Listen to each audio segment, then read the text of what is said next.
Friends, in today's class we will continue our topic, that is SVM, support vector machines. Yesterday we have studied the types of SVM, that is linear SVM and non-linear SVM. Today we will understand that some of the terminologies which are used in SVM. So the first is the hyperplane. So what is hyperplane? Multiple lines or decision boundaries can be present to segregate the classes, but we need to find out the best decision boundary to classify the data points, and this best decision boundary is known as the hyperplane. हमें पता है कि हम कोई भी classes को divide करने के लिए मल्टीपल लाइन्स या डिसीजन बाउंड्रीज उनके बीच में रख सकते हैं, लेकिन हमें वही डिसीजन बाउंड्री चाहिए जो कि बेस्ट हो, और वही बेस्ट डिसीजन बाउंड्री जो होगी वो हमारे उस SVM का हाइपरप्लेन कहलाता है. Next is support vector. So what is support vectors? The data points or the vectors that are closest to the hyperplane. जो डेटा पॉइंट्स या हम उनको वेक्टर्स ही बोलते हैं, जो भी हम हाइपरप्लेन ड्रॉ करा है उससे सबसे ज़्यादा क्या होगा, क्लोजेस्ट होगा, and also affect the position of hyperplane, और वो उस हाइपरप्लेन की पोजिशन को अफेक्ट भी करेगा, उनको हम बोलते हैं support vector. Since these vectors जो हैं ये सपोर्ट करते हैं हाइपरप्लेन को, इसलिए इनको हम क्या बोलते हैं, सपोर्ट वेक्टर बोलते हैं. एक और टर्मिनोलॉजी यूज़ होती है इसमें, मार्जिन. मार्जिन क्या होता है? The distance between the vector and the hyperplane. जो भी हमारा डिस्टेंस रहेगा वेक्टर्स और हाइपरप्लेन के बीच में, वो मार्जिन कहलाता है. तो अब हम हाइपरप्लेन, सपोर्ट वेक्टर्स और मार्जिन डायग्राम की हेल्प से, तो आप ये डायग्राम देख सकते हैं. इसके अंदर दो क्लासेस हैं, एक सर्कल की क्लासेस है और एक क्वाड्रिलेटरल की क्लासेस है. तो हमें क्या करना है, ये इसके अंदर एक मार्जिन हमने ड्रॉ करा है, ये क्या हाइपरप्लेन है हमारा. हाइपरप्लेन से क्या करना है, अब हमें कंसिडर्ड क्लास और अपोनेंट क्लास के बीच में हमें वेक्टर्स ढूंढना है. तो कैसे करेंगे वो, जैसे हम अगर इसको सर्कल वाली को कंसिडर्ड क्लास माने तो ये क्वाड्रिलेटरल वाली इसकी अपोनेंट क्लास हो गई. तो इस कंसिडर्ड क्लास से अपोनेंट क्लास के सबसे नियरेस्ट पॉइंट कौन सा है, ये वाला सर्कल है. तो इस सर्कल से हम क्या करेंगे, जो हमारा हाइपरप्लेन है उसके पैरेलल एक लाइन ड्रॉ कर देंगे.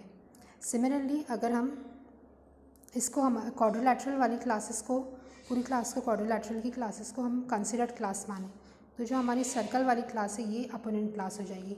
तो क्वाड्रिलेटरल से सर्कल वाली क्लास का सबसे नियरेस्ट पॉइंट कौन सा है, ये वाला क्वाड्रिलेटरल. तो इससे हम एक हाइपरप्लेन्स के पैरेलल एक लाइन ड्रॉ कर देंगे.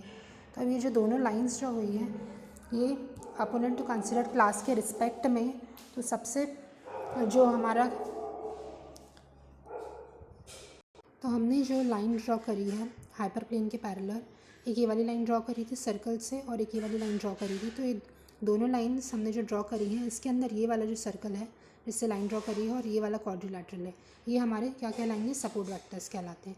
अब हम नेक्स्ट बात करते हैं मार्जिन की. मार्जिन क्या होता है, ये दो वेक्टर्स जो हमने पढ़ा था, वेक्टर्स एंड हाइपरप्लेन के बीच का डिस्टेंस. तो जो ये वाला डिस्टेंस है ये हमारा मार्जिन कहलाएगा. मार्जिन कैसे निकालते हैं, अगर हम अज्यूम करें कि ये जो नेगेटिव हाइपरप्लेन है यहाँ पे हमारा D-1 डिस्टेंस था और पॉजिटिव जो हाइपरप्लेन है वहाँ पे D+ था.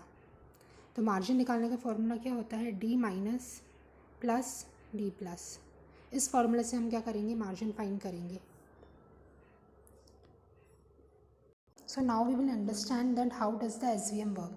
So we are talking about the linear SVM here.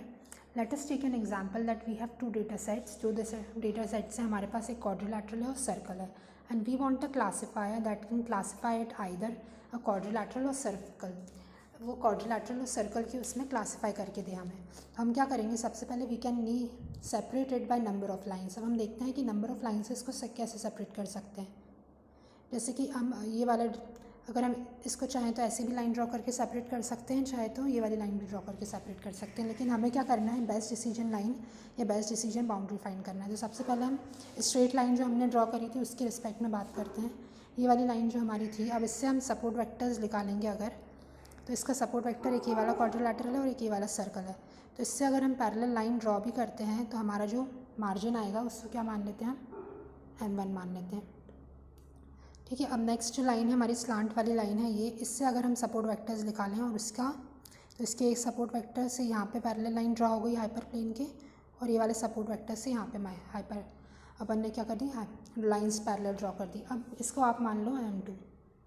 तो हमने पहले ही पढ़ा है कि जो हमारा मार्जिन होना चाहिए वो एज़ वाइड एज़ पॉसिबल होना चाहिए. तो एज़ वाइड एज़ पॉसिबल के लिए हमें क्या करना है, हम देख सकते हैं कि जो हमारा M2 निकला है, वो बहुत ही ज़्यादा ग्रेटर है किससे, m1 से।